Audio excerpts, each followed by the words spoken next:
আল্লাহ তাআলা বলেন, রব্বুল আলামিন কোরআনে কারীমের মধ্যে বলেন, যারা আমার কোরআন থেকে মুখ ফিরিয়ে নেয়, যারা আমার কোরআনের বিরোধিতা করে, কোরআনের উলামায়ে কেরামের বিরোধিতা করে, কোরআনের তাফসীর মাহফিলের বিরোধিতা করে, আল্লাহ তাআলা বলেন, ওয়ামান আ'রাদা আন যিকরি, যারা আমার কোরআন থেকে বিমুখ হয়ে যায়, কোরআনের বিরোধিতা করে, বিভিন্ন সময় কোরআনের মাহফিলের মধ্যে এসে বাধা দেয়, ফাইন্না লাহু মাঈশাতান দানকা, আমি আল্লাহ তাদের জন্য দুনিয়ার জিন্দেগিটাকে সংকীর্ণ করে দেই। দুনিয়ার জীবন তাদের জন্য কি হয়ে যায়? সংকীর্ণ হয়ে যায়। বাস্তব চিত্র আমাদের সামনে, আমাদের সামনে ওপেন, আমরা সকলেই বুঝতেছি, যারা কোরআনের বিরোধিতা করছিল তারা আর বাংলার জমিনে জায়গা পাচ্ছে। টাকলা মুরাদ কত চেষ্টা করছিল, রাষ্ট্র ধর্মে ইসলাম রাখবে না, কিন্তু তার সব পথ বাতিল। এখন কোথায় আছে কেউ জানে না। জানে? যারা কোরআনের বিরোধিতা করবে, ইসলামের বিরোধিতা করবে, আল্লাহ তাআলা তাদের জন্য দুনিয়ার জীবনটাকে, এই জমিনকে তাদের জন্য সংকীর্ণ করে দিবেন। কোথাও তারা স্থান পাবে? ভারতে গিয়ে বসে আছে, চট করে ঢুকতে চায়, কিন্তু সে জানে না এটা ইসলাম প্রিয় মুসলমানদের দেশ। এখানে ইসলামের বিরোধিতা করে টিকে থাকা যায় না, এখানে কোরআনের বিরোধিতা করে টিকে থাকা যাবে না। এই জমিন শাহজালাল মুজাদ্দিদ আমিনী রাহমাতুল্লাহি আলাইহির জমিন, এই জমিন আল্লামা শাহ আহমদ শফীর জমিন, এই জমিন আল্লামা জুনায়েদ বাবুনগরের জমিন, এই জমিন আল্লামা নূর হোসেন কাসেমীর জমিন।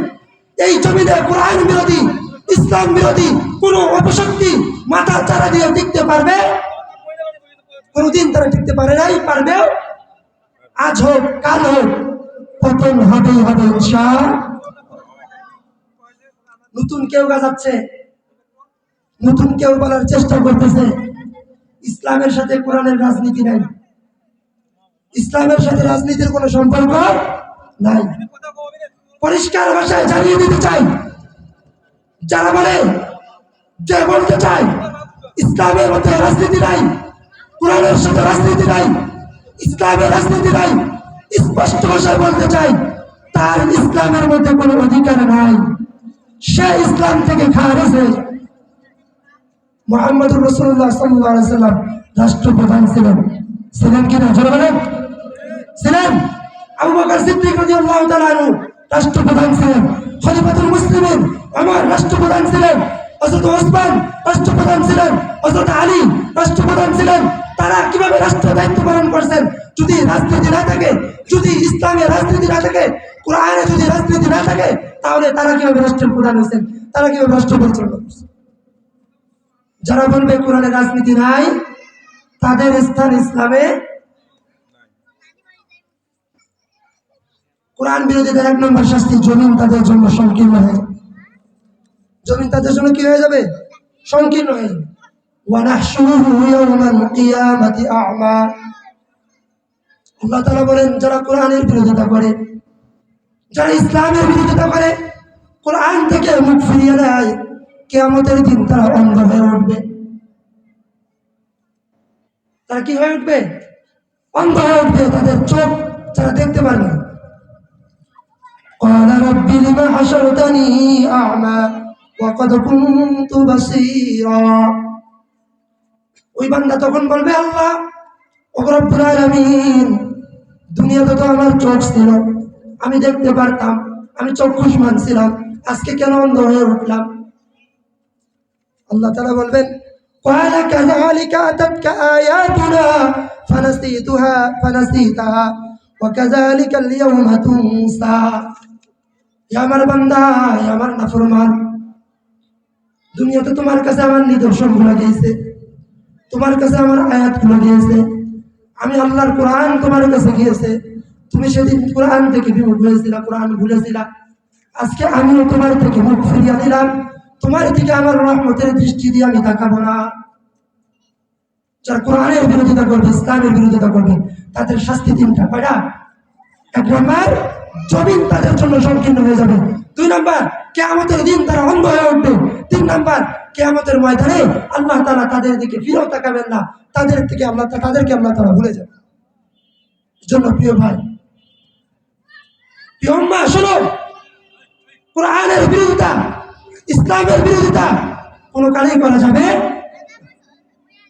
আজকে আমাদের বুঝে না বুঝে আমরা রাজনীতিতে জড়িত হই। দুনিয়ার এই মানব রচিত গণতন্ত্রের রাজনীতি আমরা করি, দুনিয়ার মানব রচিত জাতীয়তাবাদকে আমরা মানি, দুনিয়ার মানব রচিত সেকুলারিজমকে আমরা মানি। এই সমস্ত রাজনীতিতে গিয়ে আমাদের ঈমান কোন দিকে চলে যায়, আমাদের ঈমান কোন দিকে বের হয়ে যায়, আমরা নিজেরাও বুঝি। এজন্য চোখ কান খোলা রাখতে হবে, উলামায়ে কেরামের পরামর্শে চলতে হবে, আলেমদের দিক নির্দেশনা মানতে হবে। আলেমরা যদি বলে এই রাজনীতি মুসলমান করতে পারে না, এই রাজনীতি মুসলমানের জন্য নয়, আমি মুসলমান হিসেবে সেখান থেকে ফিরে আসতে হবে।